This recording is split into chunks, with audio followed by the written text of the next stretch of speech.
montrer ma recette de la lessive maison. Alors c'est une recette que j'ai déjà testée une fois, que j'ai même offert à ma mère l'a refait aussi. C'est une lessive que j'ai utilisée sur des vêtements colorés, sur des vêtements noirs, sur des vêtements blancs et sur des vêtements aussi sensibles avec du textile qui peut être qualifié de délicat.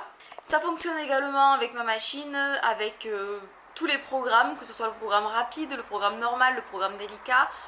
Avec de l'eau froide ou de l'eau chaude, ça nettoie très bien, toutes les odeurs s'en vont. Par contre, si vous avez des vêtements tachés, je vous conseille de mettre du détachant sur la tâche avant de mettre votre linge dans la machine. Et pour ça, il existe des savons, des savonnettes en fait, qu'il vous suffit de frotter avec un peu d'eau et de mettre ça dans la machine. Ensuite, vous faites tourner. Ça détache vraiment de manière ciblée. Et si vous n'avez pas de savon exprès détachant, vous pouvez utiliser une savonnette normale et de laver juste un tout petit peu à la main à cet endroit-là avant. Ça suffit pour les grosses taches. Je vous présente cette recette parce que ça a fait ses preuves chez moi, parce que ça coûte vraiment pas cher. On a besoin de savon de Marseille pratiquement uniquement et après de quelques poudres qui coûtent vraiment pas cher. J'avais calculé, ramené à la lessive totale, pour 3 litres on en a à peine pour 2 €. Alors qu'un bidon de lessive dans le commerce ça va de 6 à 13 €. C'est très cher la lessive et en faisant cette recette là, déjà ça vous prend 15-20 minutes peut-être grand maximum. Et aussi ça vous permet d'avoir un nettoyant pour votre linge qui est zéro déchet parce que vous allez réutiliser à chaque fois le même bidon de lessive ou des bocaux en verre suivant ce que vous voulez pour contenir votre lessive liquide. Donc ça vous évite de racheter du plastique à chaque fois. Pour moi ça a absolument que des avantages. Le seul inconvénient peut-être c'est que ça vous prend le temps de le faire, mais c'est juste 15 minutes, 20 minutes tous les mois, ça dépend combien de lessive vous faites par mois. Pour vous, pour votre budget et pour la planète, c'est quand même vachement mieux d'utiliser un produit fait maison. Pour toutes ces raisons là je vous le conseille. Et écoutez, voilà, c'est tout. Je vous laisse avec la suite de la vidéo, j'espère que ça vous plaira. Je vous montre vite fait les ingrédients, enfin les objets et ingrédients dont vous aurez besoin pour le faire si vous voulez le refaire chez vous. Donc moi je prends ma balance de cuisine pour peser, j'ai besoin de savon de Marseille, du vrai, hein. Attention, vrai de vrai, je vous expliquerai ensuite comment le choisir. Du bicarbonate de soude, des cristaux de soude, enfin de la soude en cristaux plutôt, regardez, soude en cristaux concentré. Cette fois-ci je vais rajouter un petit peu de percarbonate de soude également. Il vous faut un entonnoir et un bidon, un vieux bidon de lessive pour pouvoir ensuite le remplir. Une cocotte ou une casserole pour mettre de l'eau et faire bouillir le tout. Alors pour choisir le savon de Marseille, la plupart du temps c'est un bloc qui est carré, donc là vous voyez je l'ai déjà utilisé donc il est râpé. Il faut qu'il soit à l'huile d'olive, il faut que ce soit gravé, là Marius Fabre c'est la maison qui le fabrique, 72% d'huile d'olive, extra pur et voilà le seau du savon de Marseille, il faut vraiment que ce soit sous cette forme là. Sur l'emballage il est bien écrit qu'il est sans huile de palme, bon il est fabriqué en France, base végétale sans colorant et biodégradable, fabriqué à l'ancienne au chaudron. Il faut qu'il y ait très peu d'ingrédients comme la liste est là et surtout qu'il faut pas qu'il y ait de glycérine rajoutée. Moi celle qui est là c'est la glycérine naturelle qui est comprise dans la fabrication du savon. Donc ça c'est très important, si vous prenez un savon de Marseille qui a de la glycérine ajoutée, la glycérine c'est un agent qui fixe. Ça va faire que votre lessive ne va pas rester liquide. Donc c'est super important d'avoir un vrai savon de Marseille. Pour réaliser vos 3 litres de savon, c'est environ ce que contient une bouteille normale.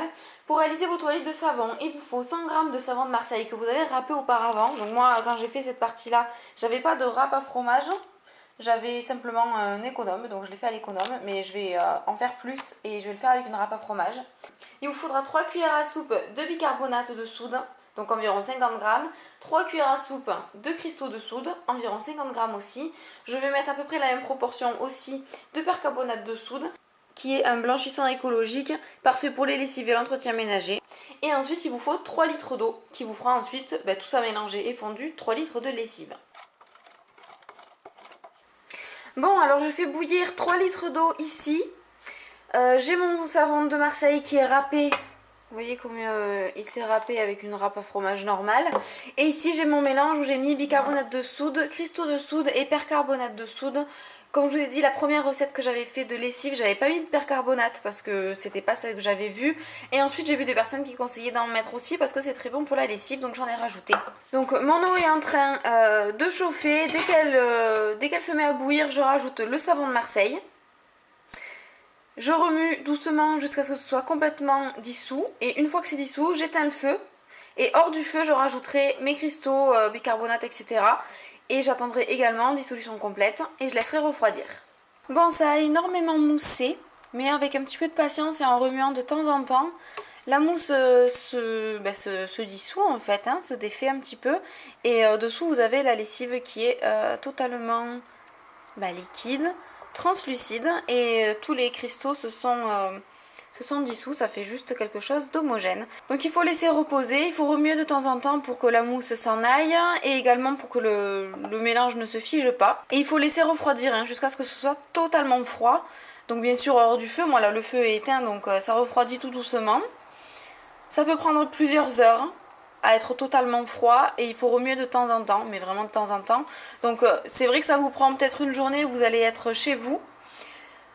Mais en attendant, vous pouvez faire plein d'autres choses. Donc voilà, moi je vais vaquer à mes occupations, faire des montages, lire un livre, le temps que ça refroidisse. De temps en temps, je viendrai contrôler que la mousse soit partie et que ça n'est pas figé. Normalement non, mais je viendrai contrôler quand même de temps en temps. Une fois que votre lessive est bien froide, vous pouvez la verser entièrement dans votre bidon. Et avant chaque utilisation, pensez bien à secouer votre bidon pour rendre la lessive homogène car elle a tendance à se biphaser au repos. C'en est tout pour cette recette, j'espère qu'elle vous a plu et que vous pourrez la refaire chez vous. Si vous le faites, n'hésitez pas à me le dire dans les commentaires. Et si vous trouvez des alternatives pour rendre votre lessive encore plus efficace, n'hésitez pas à me le dire aussi, je pourrais améliorer ma recette de cette façon. Je vous fais des gros bisous, merci de m'avoir écouté et je vous dis à la prochaine. Bye bye.